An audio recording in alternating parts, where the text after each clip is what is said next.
estamos en contacto. Y bueno, a mí me toca la última prédica de esta temporada, que yo digo, uy, me están espoleando los hermanos que estuvieron antes que yo, me están espoleando todo, digo, ¿qué voy a hablar hoy? No, mentira. A ver, podríamos estar bastante tiempo más con este tema, porque cuando uno se pone a investigar en la palabra todo lo que dice de ser familia, tanto para la familia natural como para la familia de la iglesia, realmente hay mucho más para explorar. Así que sigamos leyendo la palabra porque realmente hay mucho. Bueno, ustedes vieron que yo tengo la costumbre de andar con un cuadernito. Les cuento, ¿saben cómo empecé yo con lo del cuadernito? Resulta que antes, cuando veníamos a la iglesia con la Biblia de papel, porque ahora, bueno, por comodidad la traigo en el teléfono, pero antes veníamos a la Biblia, cuando todavía estaba en la iglesia del centro, me gustó una cosa que dijo el pastor y anoté, vieron que siempre hay papeles en blanco, hojas en blanco en los libros, bueno, en los libros de atrás, en la Biblia de atrás, anoté un versículo, una frase, no me acuerdo qué era. Otro día, otra vez, y me gustó hacer eso, entonces empecé a anotar, y claro, se me terminaron las hojas blancas de la parte de atrás de la Biblia, entonces seguí, no sé si se acuerdan que cuando termina un libro de la Biblia y empieza otro, queda un espacio en blanco. Bueno, entonces empecé a llenar esos espacios. Bueno, al final llené toda la Biblia. Entonces dije, no, bueno, me compré otra Biblia y cuaderno. Y a partir de ahí empecé a anotar. Y ahora tenemos la ventaja también de que tenemos la tecnología y que tenemos, por si alguno no sabe, tenemos YouTube y tenemos Facebook y están ahí todas las grabaciones de las reuniones, por lo menos de estos últimos años, ¿no? Porque esto empezó en la pandemia. Yo creo que fue lo único bueno que dejó la pandemia, ¿no? Que las iglesias en general, ¿no? Podemos tener las reuniones grabadas, las predicaciones, y podemos volver a escuchar y meditar y demás. O si nos perdimos una reunión, bueno, poder escuchar. Pero a mí todavía la palabra escrita me sirve, la escritura se inventó para los que le falta la memoria, así que leemos. Y repasando un poco lo que las prédicas que tuvimos en esta temporada, la verdad que cada hermano fue dando un aporte, algo más, ¿no? Para poder ir creciendo en este tema.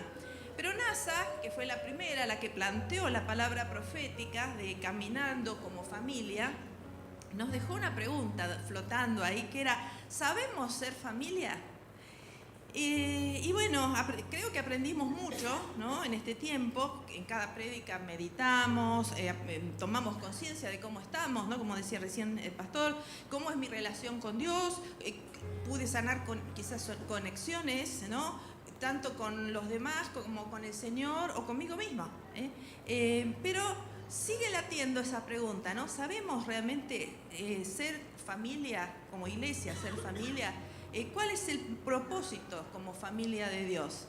Y bueno, lo primero que tenemos que decir es que somos casa de Dios. Somos casa de Dios. Todos los que creímos en Cristo, todos los que creímos en el Señor, somos hijos de Dios y eso nos constituye hermanos, en una relación espiritual indestructible, porque Dios no crea cosas pasajeras, Dios crea cosas que son eternas.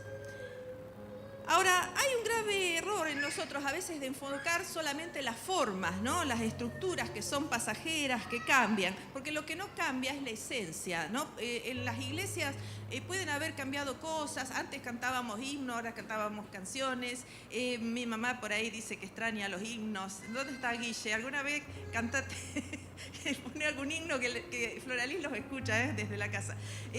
Pero bueno, cantamos otras canciones quizás y vendrán otras nuevas, otras costumbres a lo mejor. Yo siempre digo, qué lástima que cuando yo era joven no se saltaba, porque ahora que quisiera saltar no puedo, pero bueno, son cosas externas, pero lo que no cambia nunca es la esencia, ¿no? Lo profundo, que es lo que no tiene que variar, porque es el Espíritu del Señor puesto en nosotros. Y bueno, Jesús dijo algo muy lindo en Juan 14, capítulo 14, versículos 2 y 3. Le dijo algo a los discípulos. Le dijo, en la casa de mi Padre hay muchos aposentos, o en la otra versión dice muchas moradas. Si así no fuera, ya les hubiera dicho. Así que voy pues a preparar lugar para ustedes. Y si me voy y les preparo lugar, vendré otra vez y los llevaré conmigo, para que donde yo esté, también ustedes estén. Bueno, cuando la Biblia habla de casa, en la mayoría de los casos se refiere a familia, ¿no? La casa de David, por ejemplo, ¿no? La casa de Abraham, se refería a la familia.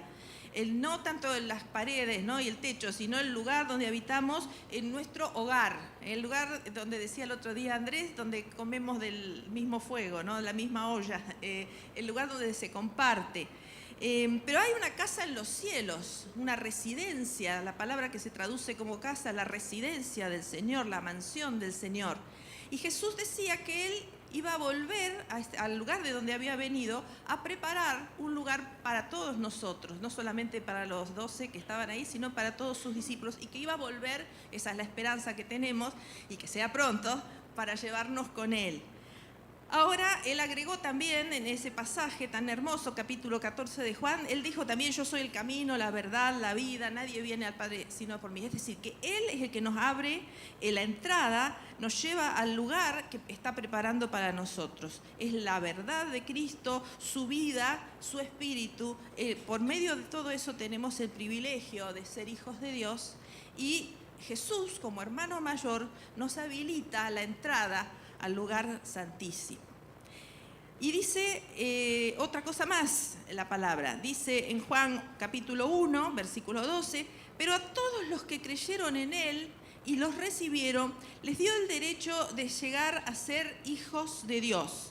Ellos nacen de nuevo, no mediante un nacimiento físico como resultado de la pasión o de la iniciativa humana, sino por medio de un nacimiento que proviene de Dios. Esto que Jesús llamaba nacer de nuevo, el nuevo nacimiento, es ese nacimiento espiritual que ya creo lo tenemos claro, lo hemos hablado muchas veces, ¿no? Todos hemos entonces recibido ese ADN espiritual del Señor, y eso nos constituye en hermanos, en familia de Dios. Ahora, no somos hijos únicos. No somos hijos únicos, compartimos herencia. Yo no sé cómo va a ser el Señor para estar con cada uno de nosotros, con los millones y millones que vamos a hacer, pero que yo quiero tener la charla cara a cara con Él, y ustedes también, seguro que lo vamos a tener. Hay una eternidad larga para poder hacerlo, ¿no? Compartimos herencia en los cielos, entonces, con muchos, ¿no? Todos aquellos que creyeron en todo tiempo, lengua y nación, ¿no? Que la Biblia los llama santos, y todos los que estamos acá también lo somos, no son los santitos esos en las estatuitas, ¿no? Somos nosotros los santos, los que hemos sido santificados por el Señor, y que todos los que compartieron con el Hijo, la paternidad de Dios y la presencia del Espíritu Santo. Esta es la iglesia, es su casa, es su familia. Y el día que Jesús vuelva, vamos a ser llevados a ese lugar que Él está preparado. Ahora, ojo, no nos creamos que el Señor se fue al cielo a construir un plan de vivienda. Estaría bueno a alguno que le cueste. No va a haber que pagar alquiler ni nada, no es que vamos a tener una casita con jardín cada uno, no. Él lo que se refería era a su presencia, que vamos a estar con Él. Después, cómo se la arreglará Él para alojarnos ahí, ya nos vamos a enterar. Pero yo quiero una nube con vista al lago, no. Hay muchas cosas que salen en las historietas. No sé si a ustedes les gusta Quino, el dibujante argentino, que dibuja los angelitos o las personas arriba de la nubecita mirando. Eso es cosa de los humoristas, cosa que salen en los medios, pero nada que ver con lo que realmente va a ser. No tenemos idea. Yo creo que no tenemos idea. Tenemos un panorama, algunas cosas. Estamos estudiando Apocalipsis con los hermanos en la escuela bíblica, y realmente es tan maravilloso todo lo que dice, pero cuesta imaginar, ¿no? Porque no lo hemos visto todavía. Por ahí alguno ha tenido algún sueño, alguna visión, pero yo creo que va a ser incomparable. Yo creo que me voy a pasar la mitad de la eternidad con la boca abierta. Todo lo que vamos a ver, todo lo que nos va a sorprender el Señor, y esa es nuestra esperanza. Y en realidad, en Apocalipsis, para los que estuvimos estudiando la parte más dramática de Apocalipsis, vamos por la mitad, pero no les quiero contar el final, léanlo. Pero realmente al final es como una gran ópera, ¿no? Que termina con toda orquesta mostrando el triunfo del Señor. Y es un anticipo, esa gran reunión de la que habla Apocalipsis, que en realidad no va a ser el final, va a ser el final de la historia como la conocemos. la vida como la conocemos ahora, sí, pero va a ser el principio en realidad, va a ser el principio de la eternidad, el principio de esa historia que vamos a iniciar con el Señor, en esa reunión con la multitud de toda la casa, de toda la familia de Dios. Ese va a ser nuestro lugar en las moradas eternas del Padre. Mientras tanto, tenemos cosas que hacer aquí y ahora. Dice en Efesios 1:5, Dios decidió de antemano adoptarnos como miembros de su familia al acercarnos a sí mismo por medio de Jesucristo. Eso es precisamente lo que Él quería hacer y le dio un gran gusto hacerlo. El Señor se gozó, quería tener familia. Era un Dios que estaba solo en ese tremendo universo que Él creó y quería tenernos a nosotros, quería amarnos. Fíjense qué cosa tremenda, si uno se parece, Dios tremendo, inmenso. Hay una prédica de Itiel Arroyo, que se las recomiendo, que habla de qué tamaño es tu Dios. Y él se reía un poco de la gente que dice, ay, Diosito, Diosito, ¿ma qué Diosito? Y entonces él empieza a hacer una referencia a todo lo que es el universo, a todo lo que se ha creado, y a medida que él va mostrando fotos, ¿no?, de los planetas y de las galaxias y demás, dice, ¿cómo se sienten ahora? Pequeños, realmente, porque ante la grandeza de Dios, ¿de qué otra manera nos podemos sentir pequeños? Y sin embargo, Él nos ama con un amor impresionante que no se puede medir, que está fuera de todo nuestro entendimiento. Él nos ama como sus hijos. Somos aquí un grupo de sus hijos, una congregación. Este lugar es casa de Dios. Y es una de las muchas casas de Dios que hay en el mundo, porque acá papá en este lugar nos plantó para cumplir propósito para el cual Él nos llamó. Pero formamos parte de algo mucho más grande. El concepto de casa y familia de Dios se puede dar y entender en dos dimensiones. Por un lado, la iglesia local, es decir, este lugar donde estamos, este espacio donde estamos nosotros, este lugar de pertenencia, pero también la iglesia universal, no la que está en calle Alcorta, la iglesia del universo, la iglesia de todo el planeta, la iglesia de todos los que han creído y creen y creerán en Jesús, ¿no? La totalidad, el conjunto de todos los hijos de Dios de todas partes del mundo. Y nosotros formamos parte de eso y no hay que perderlo de vista. Es decir, Nueva Vida, iglesia local, a la que hacemos muy bien en llamar casa de Dios, no el edificio, por supuesto, estamos hablando de nosotros, no la cáscara, sino el relleno, nosotros, que somos parte de esta gran familia. Y también casa, iglesia de Dios, la que tiene muchas moradas, la que en todo el mundo, hoy, domingo, en todo el mundo, así como estamos nosotros, hay un montón de hermanos nuestros reunidos o han estado en otros horarios, pero están adorando y alabando al Señor y nosotros formamos parte de eso.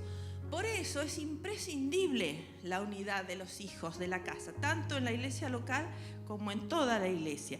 Y vamos a ver entonces algunos aspectos de esta perfecta unidad que el Señor quiere. En primer lugar, unidad en propósito. El plan fundamental de Dios está muy bien definido en la palabra. En Efesios 1, 9 y 10 dice: ahora Dios nos ha dado a conocer su misteriosa voluntad respecto a Cristo, la cual es llevar a cabo su propio buen plan. Y el plan es el siguiente: a su debido tiempo, Dios reunirá todas las cosas y las pondrá bajo la autoridad de Cristo. Todas las cosas que están en el cielo y también las que están en la tierra. Su propósito eterno es reunir entonces todas las cosas en Cristo. Quiere una iglesia unida como familia, una casa viviente para Cristo. Jesús, antes de ser arrestado, hizo una muy sentida oración y oró por sus discípulos y también oró por los que iban a venir, es decir, que nos incluye también a nosotros. Y en esta oración de Jesús, que completa la tienen en Juan 17, vamos a leer un pedacito nada más, dice en el versículo 21 y 23, lo que le pide Jesús, ¿no?, pensando en los que van a venir: te pido que todos sean uno, así como tú y yo somos uno, es decir, como tú estás en mí, Padre, y yo estoy en ti, y que ellos estén en nosotros, para que el mundo crea que tú me enviaste. Les he dado la gloria que tú me diste para que sean uno como nosotros somos uno. Yo estoy en ellos y tú estás en mí. Que gocen de una unidad tan perfecta que el mundo sepa que tú me enviaste y que los amas tanto como me amas a mí. Qué preciosa palabra que el Señor, esa preocupación que Él tenía, que estén en unidad.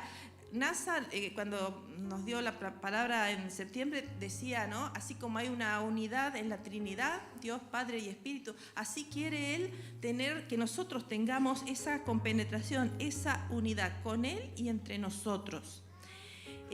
¿Para qué? ¿Cuál es el propósito? Para revelar al mundo la plenitud y la gloria de Cristo. Y para eso es imprescindible gozar de una unidad perfecta, para que el mundo crea.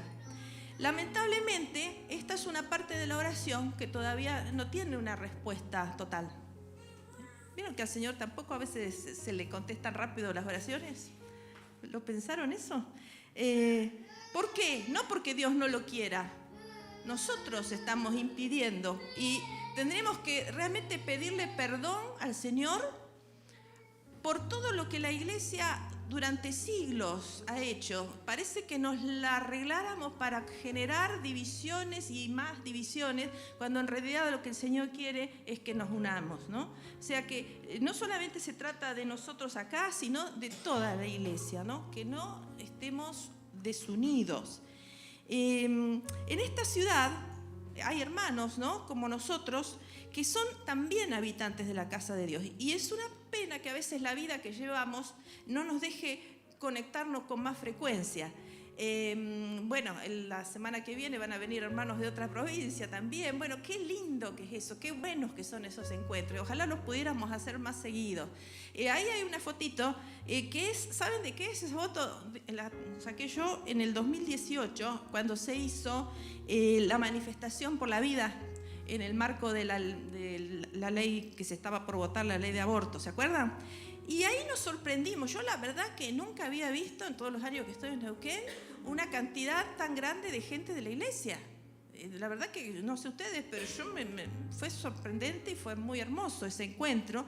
Y de todas las iglesias, ahí no había diferencias de denominaciones, éramos todos hermanos que estábamos clamando por algo, ¿no? Muy valioso, que era la vida. Y no solamente acá en Neuquén, sino también en otras provincias. Hasta se habló del gigante dormido. ¿Se acuerdan que se había despertado? Bueno, parece que se durmió de nuevo el gigante, porque no apareció más, pero sería bueno volverlo a despertar, ¿no? Y volver a insistir en esa unión. No con fines políticos, no estamos para eso, sino para que, porque cuando la iglesia se une en una ciudad, tinieblas huyen. Entonces nosotros nos quejamos a veces de todas las cosas que pasan, pero iglesia, si nosotros nos unimos en oración, no solamente nosotros acá adentro, sino todos, cosas pasan, ¿no? Nosotros cantábamos al principio de la reunión, ¿qué pasaría si la casa se llenara de tu gloria? No, me encanta esa canción, pero yo me lo imagino acá. No sé ustedes, pero yo me imagino así, la gloria del Señor acá y todos adorando. Genial. Pero ¿qué pasaría si la iglesia de Neuquén toda se llenara de tu gloria? ¿Y qué pasaría si la iglesia toda de Argentina se llenara de tu gloria? Ojalá, pero eso queda en nosotros poderlo lograr, está en nosotros, es nuestra carga de ponernos en la brecha por todo lo que está pasando en nuestra sociedad. Justamente ahora estamos en Argentina, oramos por vos. La pregunta es, ¿oramos por vos? Oremos por nuestro país como nos manda el Señor, ¿no? Bien, pero este es uno de los aspectos entonces, porque para que el mundo crea tiene que haber unidad, si no, no va a haber. ¿Cómo vamos a hablarle a los demás si nosotros entre nosotros no tenemos unidad? Otro aspecto de la unidad es unidad como cuerpo y como edificio espiritual. Hay un pasaje que todos mencionaron, las prédicas anteriores, casi todos la mencionaron, que es el capítulo 4 de Efesios. Y bueno, vamos a ir a la carta vamos a hacer un paseo hoy, un recorrido por la carta de Efesios, a los Efesios, porque realmente en esa carta Pablo es como que es un manual, ¿no? Que va a todas las cartas, pero esa es como un manual donde nos indica muchas cosas que tienen que ver con el ser familia. Éfeso es una iglesia interesante, estaba en la ciudad de Éfeso, porque de esa iglesia tenemos la historia, en Hechos 19 tenemos la historia de cómo fue fundada la iglesia, cómo surgió. Tenemos la carta que Pablo les escribe y tenemos también la carta que Jesús les escribe en el Apocalipsis, la carta a la iglesia de Éfeso. Así que sería, creo, si no me equivoco, la única iglesia a la que le podríamos hacer un mapeo de ver qué pasó, su evolución desde que fue creada hasta, bueno, fines del primer siglo. En Hechos 19, justamente léanlo en casa, después lo pueden leer completo, capítulo 19 de Hechos, dice que hubo un gran impacto en esa ciudad cuando estuvo Pablo con sus colaboradores. Dios hacía milagros extraordinarios a través de Pablo, inclusive dice que la gente esperaba que pasara Pablo y que pasara su sombra sobre ellos para ser sanados, unos milagros impresionantes. Se derribaron obras de hechicería, la gente que tenía libros de hechicería fueron a quemarlos en público, o sea, arrepentirse de eso. Y fue un crecimiento tan importante que inclusive les hizo arruinar el negocio a unos que vendían unos souvenirs, digamos, del templo pagano. Bueno, y ahí se armó un lío, un alboroto, lo querían poner peso a Pablo, bueno, un montón de cosas. Pablo siempre haciendo lío, yo no sé, Pablo, bueno, interesante. Pero sin embargo, él se quedó más de 2 años en esa ciudad y estuvo ministrando, estableciendo esa iglesia, y años después, ya estando preso en Roma, les escribe esta hermosa carta, la carta a los Efesios. Y bueno, vamos a recorrerla un poquito. Dice esta carta que Dios nos constituyó en su familia por su voluntad y por su decisión somos sus hijos, como leímos recién.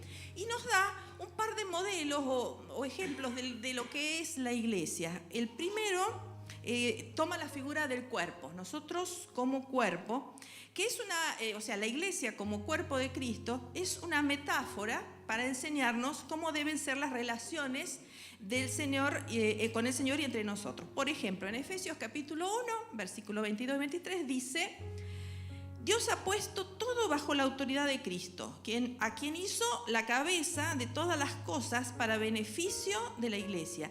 Y la iglesia es el cuerpo de Cristo. Él la completa y la llena, y también es quien da plenitud a todas las cosas en todas partes con su presencia. También dice en otras cartas de este tema, toma el ejemplo del cuerpo. En Romanos dice, por ejemplo, así como nuestro cuerpo tiene muchas partes y cada parte tiene una función específica, el cuerpo de Cristo también. Nosotros somos las diversas partes de un solo cuerpo y nos pertenecemos los unos a los otros. Más claro, yo creo que no necesita demasiada explicación esto, ¿no? Que habla. Usa este ejemplo justamente porque cuando yo creo que se ha hablado mucho de esto, Ricardo ha predicado sobre esto, ¿no? ¿Qué pasa si una parte del cuerpo empieza a funcionar sola por su cuenta? Por ejemplo, personas que están enfermas de Parkinson, que se mueve el cuerpo de una manera que no es la correcta o que no es la adecuada porque hay una desconexión. Bueno, así como pasa, ¿qué decimos cuando pasa eso en un cuerpo? Y que está enfermo. Bueno, cuando en la iglesia nos desconectamos o funcionamos lejos de la cabeza que es Cristo, también esa iglesia está enferma. Y justamente en 1 Corintios 11, Pablo advierte del juicio que hay por no discernir el cuerpo del Señor, es decir, por no ser conscientes, no considerar nuestro lugar en este cuerpo que es la iglesia y despreciar la mesa del Señor y la comunión con los hermanos. Y otra cosa importante que remarca Pablo es que todos somos importantes en el cuerpo, no que haya uno más importante que el otro. Y yo pensaba, cuando pensaba en esto, ¿saben en qué pensaba? ¿Para qué sirve el dedo meñique del pie? No sirve para nada, porque en realidad podríamos no tener dedo meñique en el pie y caminaríamos igual. Pero si a la noche te levantás y no prendés la luz y te golpeás descalzo y te golpeás el dedito meñique, me vas a contar si no te vas a acordar. Ahí te vas a dar cuenta que en realidad era parte del cuerpo el dedito meñique. Bueno, hermanos, a veces en este cuerpo que es la iglesia puede haber un dedo meñique que también tiene valor. Y cuando a ese dedo, a esa persona le duele, le pasa algo, todo el cuerpo se duele con él, ¿o no? Así como en el ejemplo, perdón, el ejemplo gráfico que di, pero el cuerpo se duele y también se goza con aquel miembro, por más chiquitito que parezca, todos, absolutamente todos, tenemos una parte y somos importantes. Y tenemos que estar unidos y estar orgánicamente, ¿no?, trabajando para el Señor, en comunión. La otra figura que toma Pablo es la del edificio. Y dice, en el capítulo 2 de Efesios, dice lo siguiente, 2 del 19 a 22, edificio espiritual, ¿no? Así que ahora ustedes, los gentiles, ya no son unos desconocidos ni extranjeros, son ciudadanos junto con todo el pueblo santo de Dios. Son miembros de la familia de Dios. Juntos constituimos su casa, la cual está edificada sobre el fundamento de los apóstoles y los profetas. Y la piedra principal es Cristo Jesús mismo. Estamos cuidadosamente unidos. Me gusta esto, cuidadosamente unidos, ¿no? Como que el Señor nos hubiera puesto de una manera con mucho cuidado, mucho amor en Él. Y vamos formando un templo santo para el Señor. Por medio de Él, ustedes, los gentiles, nosotros, también llegan a formar parte de esa morada donde Dios vive mediante su Espíritu. Qué hermoso, ¿no? Nosotros formamos parte de ese edificio y no queremos un edificio que tenga huecos. A nadie le gustaría que le construyan una casa y que le falten ladrillos, ¿no? Bueno, cada uno de nosotros es una de esas piedras vivas, como dice Pedro también, que es parte de este edificio espiritual que el Señor ha construido en nosotros. Y Efesios también, pero ahora capítulo 3, vamos de paseo por el libro de Efesios, nos presenta un ingrediente fundamental que se necesita para ser una verdadera familia de Dios. Dice Efesios 3:17, para que por la fe Cristo habite en sus corazones y para que arraigados y cimentados, o sea, que tengamos el cimiento, cimentados en amor, sean ustedes plenamente capaces de comprender con todos los santos cuál es la anchura, la longitud, la profundidad y la altura del amor de Cristo.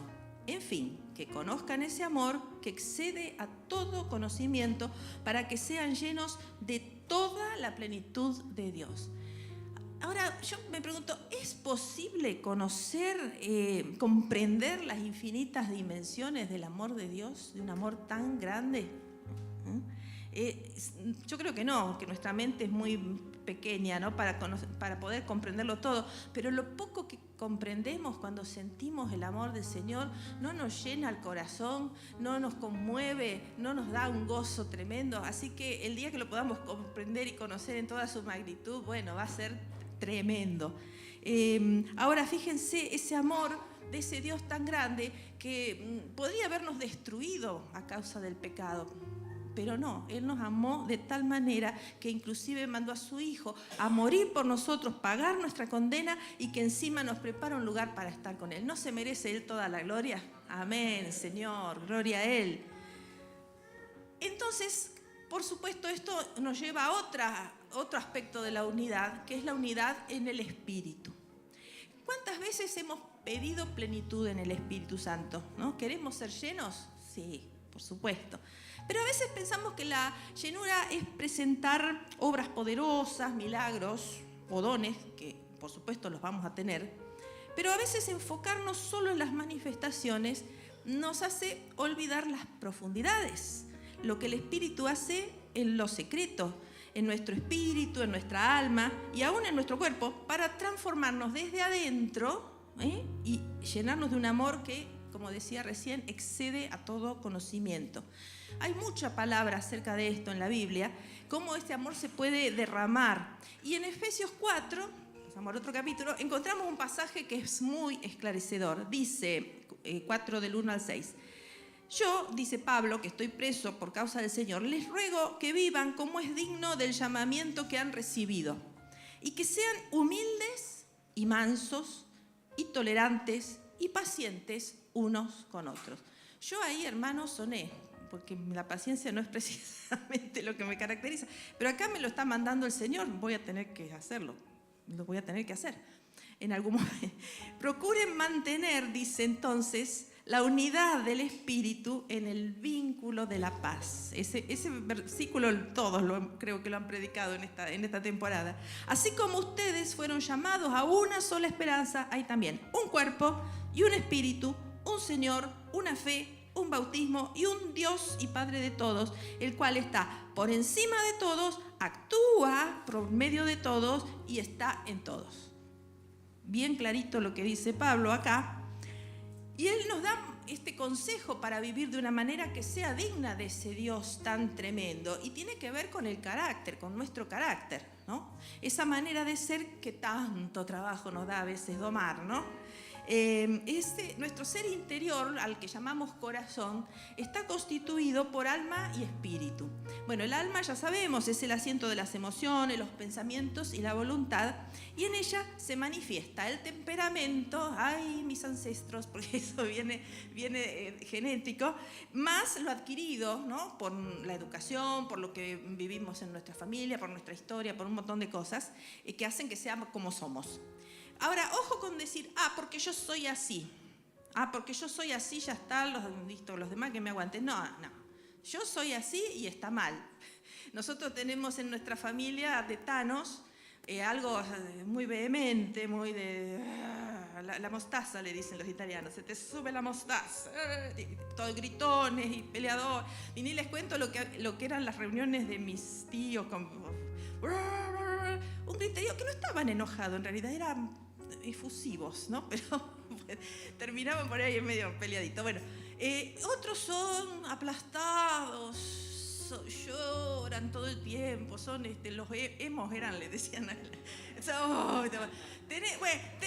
uno tiene una carga, uno por demasiado gritones y otro por demasiado callado, y bueno, y hay de todo. El Señor no le gusta la variedad, cada uno tiene algo distinto, ¿no? Pero a veces realmente nos pesa. Bueno, pero también tenemos nuestro espíritu. Ya vamos a hablar del Espíritu Santo. El nuestro es la parte nuestra más profunda. Y por el pecado nuestro espíritu había sido bloqueado, estaba muerto. Pero cuando creemos en el Señor y nacemos de nuevo, el Espíritu Santo nos vivifica y renacemos espiritualmente. Ahora, eso lo llamamos el nuevo nacimiento, nacemos del Espíritu. Y nosotros entonces ahí nos constituimos en morada, en casa en la que habita el Espíritu Santo. Y Él empieza a hacer un trabajo, primero en nuestro espíritu, dándonos guía, ese susurro, no hagas esto, o eso que sentimos, no, esto mejor, no, si digo esto voy a... Y el Señor nos va guiando. A veces algunos hasta sienten voces audibles, otros lo hacen a través de a través de la lectura de la palabra.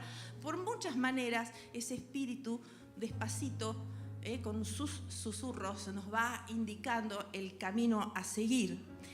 Y después pasa también a que el alma sea transformada. Y ahí, pobre espíritu, le da un trabajo el alma esta que tenemos, porque encuentra resistencia, la carne, famosa carne. Le damos bastante trabajo para pulir el carácter, trabaja sobre la ira, el dolor, las emociones negativas, los pensamientos tóxicos, los deseos perversos, cosas que deben ser sanadas o corregidas o restauradas. A veces tiene que arrancar raíces de amargura o sanar experiencias del pasado que nos han dañado y nos impiden crecer. Sin la presencia y la acción del Espíritu Santo no es posible tener humildad, ser mansos, tenerle paciencia a los otros, perdonar, comprender, esperar, soportar. Todas estas son las características que Pablo describe en 1 Corintios 13 como formando parte del amor. Es un amor sobrenatural.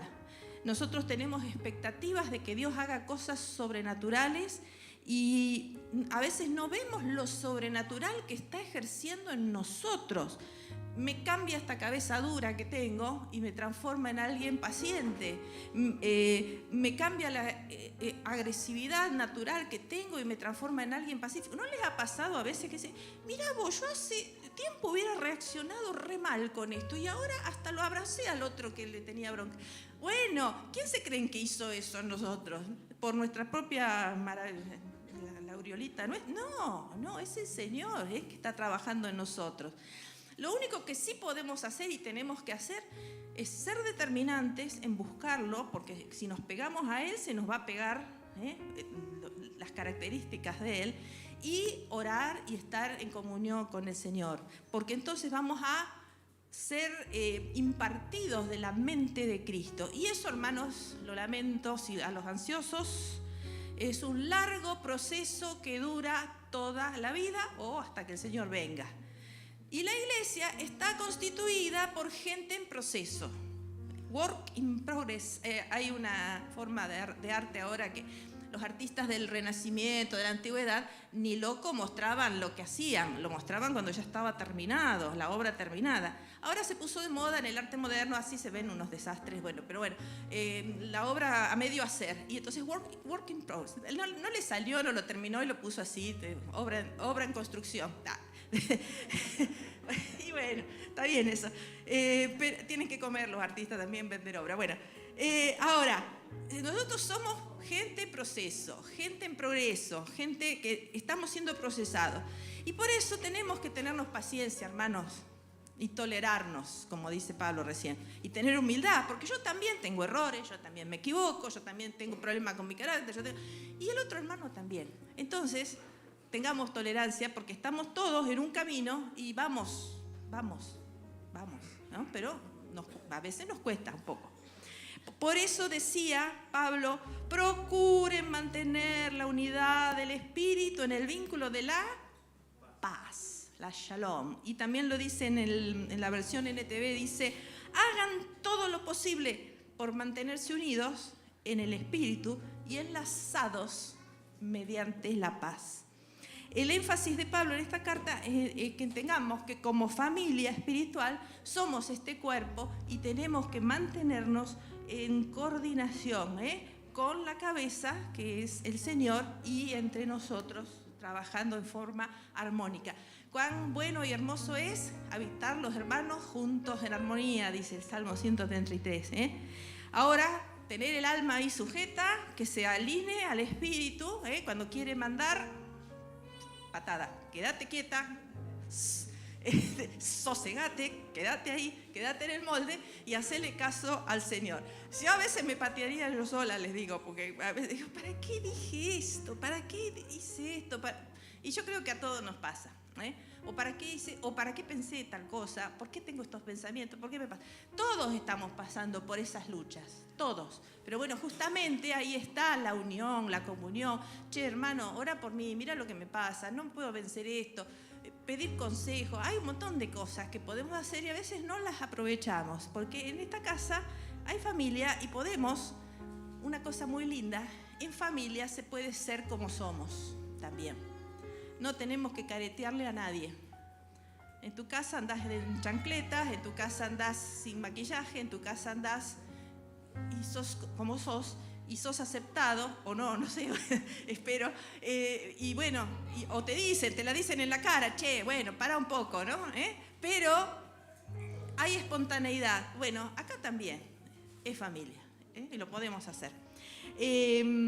Porque en nuestra alma hay una batalla, es un lugar de batalla, y ahí el enemigo se quiere posicionar y tomar el control. Y si lo logra va a producir mucho daño. Y créanme, yo conozco historias de iglesias donde realmente han pasado cosas muy tristes que no son las que el Señor quiere. Bueno, quiere quebrar la relación y también en las familias naturales, ¿no? Por supuesto.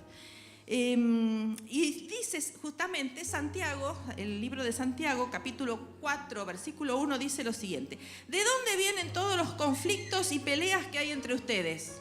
Dice a la iglesia esto. Vienen de ustedes mismos, de sus deseos egoístas que siempre están librando una guerra en su interior. Listo, no necesita mucha más explicación. De nosotros mismos, y eso es lo que tiene que ser cambiado. Y el Señor nos da estrategias, ¿no? Recursos para quitar de nosotros todos esos deseos egoístas. Y este mandamiento de buscar la paz es procurar esa unidad del espíritu. Cuando no amamos al cuerpo de Cristo, es como volver a crucificar al Señor. Tenemos que amar hasta que nos duela, pedirle al Señor, así como queremos amar al Señor, no podemos despreciar su cuerpo. O ustedes, a ver, los que están de novio o casados, se enamoraron nada más que de la cabeza de la señora o del esposo. No, bueno, ay, qué linda cabeza que tenés, Vamos, entonces, el cuerpo de Cristo es todo el cuerpo. Y cada hermano que forma parte del cuerpo tiene derecho a ser amado y tiene también la responsabilidad de amar. Satanás ha tratado de obstaculizar esto siempre, ¿no? Y retrasar el reunir todas las cosas en Cristo. Pero nuestra victoria es estar alineados con el Espíritu y darle batalla. Y entonces acá tenemos otra necesidad de unidad, que es para luchar contra las tinieblas. Dice Pablo en Efesios 6, la batalla que libramos no es contra gente de carne y hueso, sino contra principados y potestades, contra los que gobiernan las tinieblas de este mundo, contra huestes espirituales de maldad en las regiones celestes. La lucha de la iglesia, toda la iglesia, es contra principados y potestades que gobiernan en los aires.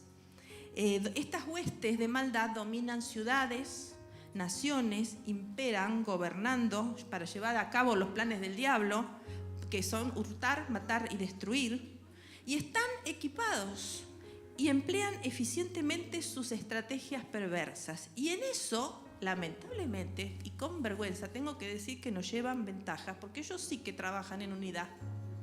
Yo no me imagino un diablito, un demonio por ahí, discutiéndole al diablo más grande. Van y hacen todo juntos, y por eso tienen mucho éxito. Van juntos, no andan peleados. Y nosotros, mientras tanto, ¿no? No, porque el hermano me dijo, porque el otro... Jesús ya señalaba esto cuando les decía, a Jesús le dijeron, vos echás a los demonios porque sos hijo del diablo, le dijeron a Jesús, le dijeron eso. Y él dijo, sí, si Satanás expulsa a Satanás, se estará dividiendo, y entonces, ¿cómo va a permanecer su reino, no? O sea, ellos no se dividen. Bueno, nosotros entonces no hagamos divisiones nosotros, ¿no? El enemigo emplea desde el principio estrategias que le dan buen resultado. ¿Y por qué? Porque nosotros muchas veces estamos desconectados entre nosotros y de la cabeza que es Cristo. Y hay algunas estrategias, muchas que tiene, pero yo voy a tomar dos cortitas, es poco lo que falta, no se asusten. Dos estrategias que tienen que ver con lo que perjudica nuestra unidad. Uno es el espíritu de crítica. De ese tema hay para predicar también, hay un montón de ejemplos en la Biblia, ¿no? Dice este escritor Francis Frangipane, la misión del espíritu de crítica es atacar las relaciones en todos los niveles. Ataca familias, iglesias y asociaciones entre iglesias, tratando de hacer divisiones irreparables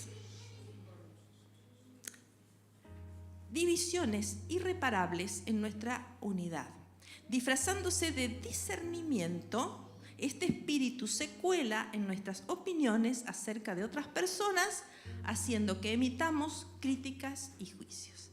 Ay, sí, porque me parece que debe estar medio endemoniado, así que ojo con otro, y ahí voy a orar por él, ¿viste lo que para que ores? Y entonces empezamos a contar y empezamos a decir, y mirá lo que hizo, mirá lo otro, ¿y qué le pasa?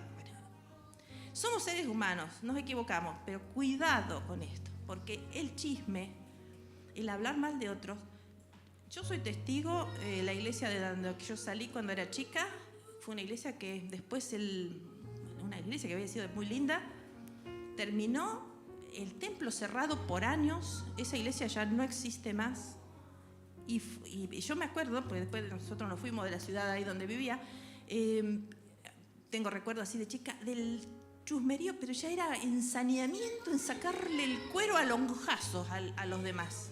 Bueno, ahí está, ahí terminó. Murió la iglesia. Así que, hermanos, cuidado con eso. Mejor cállese la boca y ore por la persona que usted está viendo por ahí algo que no está bien. Ore primero, y si va a confrontar, confrontemos con amor. Cristo sabía lo sucios que somos, ¿no? Sabía los pecadores que éramos, ¿o no? Y sin embargo, ¿vino a qué? ¿A destruirnos? No, vino a restaurarnos y a sacarnos del barro y a dar su vida por seres tan indignos como nosotros. Entonces, nosotros tenemos que hacer lo mismo que nuestro Maestro. Y Él hoy Va a haber un juicio cuando Él venga, pero hoy Él no nos está condenando. ¿Qué está haciendo el Señor en este momento? Está sentado a la diestra de Dios haciendo ¿qué por nosotros?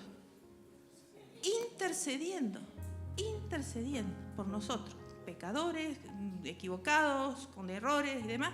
Él intercede por nosotros. Nosotros tenemos que hacer lo mismo, porque somos sus hijos. No seamos entonces agentes del acusador de los hermanos, porque ¿quién es el que acusa a los hermanos? El diablo. Ojo, mete cizaña al diablo, ¿eh? Y la otra cosa que también tiene que ver con esto es la otra estrategia, falta de amor y perdón. Justamente en la carta que le escribe Jesús a la iglesia de Éfeso, en el libro de Apocalipsis, le dice: has perdido el primer amor. Y esa es la recriminación que él le hace, que nos puede hacer a nosotros también. Y no se refiere solamente al amor a él, sino al amor entre los hermanos. Ahora, ¿cómo se demuestra que amo a Jesús? Porque al Señor es lindo amarlo. Cantamos recién, son los más hermosos que hay. ¿Cómo no amar al Señor? Con todo lo que hizo por nosotros, con lo amoroso que es, con lo hermoso que es. El problema es que este amor se tiene que manifestar amando a mi hermano. A ese hermanito que por ahí no me gusta tanto, este otro que esa hermana que no me gustó lo que me dijo, o al otro que me trató mal, o al otro que me ofendió. Ay, y lo tengo que amar a este, che. Y sí, lo tengo que amar. Pero qué feo es decir te tengo que amar. Sería lindo que digamos lo quiero amar, ¿no? Humanamente no se puede. En Dios y con su Espíritu Santo se puede. Para colmo, porque encima está en la Biblia, 1 Juan 4:20 dice: si alguien dice amo a Dios pero odia a otro creyente, esa persona es mentirosa. Pues si no amamos a quienes podemos ver, ¿cómo vamos a amar a Dios a quien no podemos ver? Así que, hermano, estamos sonados, estamos fritos, no nos queda otra que amar. Así que si estamos faltos de amor, pongámonos de rodillas. El Señor nos va a dar, ¿eh? El Señor da, pero hay que pedirle: Señor, dame más amor. ¿Vieron ese Jesús te ama, le cuesta, pero te ama? Anda un meme por ahí. Bueno, nos puede costar amar, pero bueno, pedí que el Señor te dé y te llene de amor, sobre todo en los casos difíciles, porque hay gente que es amorosa, que son re amables, pero hay gente que es difícil. Bueno, a esos también el Señor quiere que los amemos. Eso no quiere decir que que no veamos que hay cosas que corregir. A veces en la iglesia hay cosas que se tienen que corregir, hay que exhortar, pero el Señor, inclusive a estas iglesias, fíjense en el Apocalipsis, a estas iglesias que le dio, porque les dijo unas cuantas cosas que estaban mal, pero también los alabó, también le reconoció las cosas que hacían bien. Es decir, siempre fue con amor y fue para levantar, para restaurar y no para destruir. Entonces la cosa es muy, muy distinta, ¿no? Por eso tenemos que cambiar la perspectiva. Por nosotros estamos sentados con Cristo en las mansiones, en las regiones celestes. Entonces tenemos que mirar un poco desde la perspectiva de Él y no siempre desde lo que tenemos adelante de nuestros ojos. Dejar de mirarnos el ombligo, hermanos. Dejar de ver las cosas desde nuestro ego. Entender que no somos el centro del mundo, que no se trata de mí, se trata de Él. Y que hemos sido integrados a algo mucho más grande que nosotros y que el Señor quiere capacitarnos para hacer las obras que Él quiere, y porque hay una lucha muy fuerte que tiene que sostener toda la iglesia contra las tinieblas. Por ejemplo, entramos en esta semana, es una semana brava, con el famoso Halloween ese, que no solamente es algo extraño que lo traen de otro lado, hay toda una cuestión de brujería y de hechicería atrás de todo eso, de satanismo y demás. Y nosotros, hermanos, ¿qué estamos haciendo? Necesitamos interceder, proteger las familias de nuestras y de nuestros hermanos, orar. La iglesia se tiene que edificar según las instrucciones del Señor. Y si está dividida, y si está egoísta, indiferente, las potestades van a tener acceso. Y eso va a tener influencia no solamente en nosotros, sino también en el entorno, en la ciudad, en el lugar que nos rodea, en el lugar donde vivimos. No se crean que es casualidad todas las cosas que estamos viendo horribles en las noticias. Si la casa es construida en obediencia al Señor, se rompen las fortalezas del mal. Si hay llenura del Espíritu Santo en la iglesia, las potestades de las tinieblas huyen, porque entonces las fuerzas de los hijos se potencian. Para terminar, en la carta a los Efesios, termina Pablo exhortándolos en Efesios 6:10 a usar la armadura de Dios, que era, él les pensaba un poco la formación, poneme la unidad para la conquista, bueno, me pasé de la... esa formación de tortuga se llamaba, la que tenían los romanos, que era, ellos iban todos juntos, caminando juntos, y era imposible penetrar eso, podían rechazar y repeler al enemigo, ¿no? Yo creo que Pablo estaba pensando un poco en eso. Y dice, sean fuertes en el Señor y en su gran poder, pónganse toda la armadura de Dios para poder mantenerse firmes contra todas las estrategias del diablo. Y después sigue describiendo una por una las partes de la armadura, que después ustedes si quieren lo pueden leer, porque ahora no nos da el tiempo. Entonces, eso tenemos que estar armados con esa armadura que Dios nos da. Y por último, les deja un mensaje que sigue tan vigente hoy como fue ayer. Efesios 5, 1, 2 dice, por lo tanto, imiten a Dios en todo lo que hagan, porque ustedes son sus hijos queridos. Qué hermoso esto, son sus hijos queridos.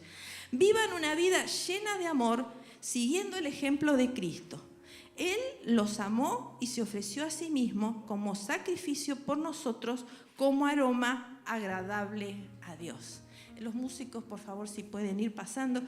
Este mensaje, vamos a ir terminando, este mensaje no era solamente para aquella iglesia, es para nosotros, para que seamos una casa gloriosa, una casa con unidad perfecta, un amor hacia nuestro Señor y hacia nuestros hermanos que se manifieste de tal manera que el mundo crea en aquel que nos envió. Vamos a orar, pónganse de pie, hermanos.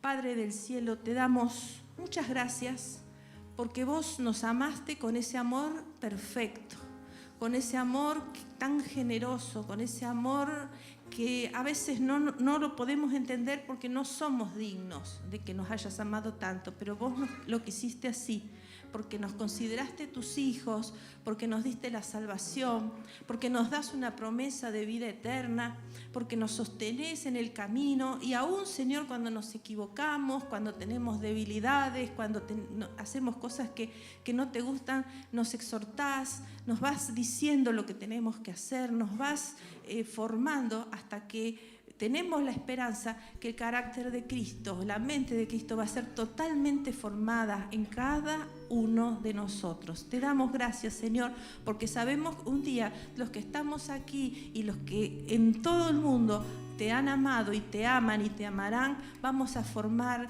ese coro tremendo en los cielos cuando tú regreses, Señor. Esperamos tu venida, pero queremos esperarla velando, queremos esperarla realmente, Señor, sintiendo amor por cada uno de aquellos que son nuestros compañeros de milicia, por cada uno de aquellos que son nuestros hermanos en Cristo. Que no nos olvidemos nunca, Señor, de esta hermandad y que somos una verdadera familia de la que tú, Señor, puedas venir a habitar esta casa y estar feliz de encontrarte con nosotros, danzar con nosotros, estar alegres y gozosos porque ves que tus hijos te aman y se aman entre ellos. Te bendecimos, Señor, y bendecimos a esta maravillosa iglesia. En el nombre de Jesús. Amén. Amén. Y ahora, hermanos, yo los voy a invitar. Les decía, esta es una semana brava la que viene, porque cuando se acercan estas fechas siempre hay una actividad demoníaca mucho más pronunciada. Y nosotros tenemos nuestras familias. Entonces yo les voy a invitar, ahora cuando les diga, busquen los que son matrimonios, busquen otro matrimonio, con los chicos si quieren también, y oren una familia por la otra. Y los que están solos, bueno, búsquense entre ustedes, 2 o 3, júntense también, oren por ustedes y ¿saben qué? Cúbranse, reprendan. Y en la semana, no solamente hoy, en la semana sigan orando por la familia con la que oren hoy. Sigan orando, llámense, mándense un mensaje, che, ¿cómo estás? Cúbranse en oración. Tenemos que acostumbrarnos a también cuidarnos en el resto de la semana los unos a los otros. Así que ahora los músicos van a tocar música y ustedes pueden ir buscando con quién orar. Después lo dejo al pastor para que termine. Que Dios los bendiga.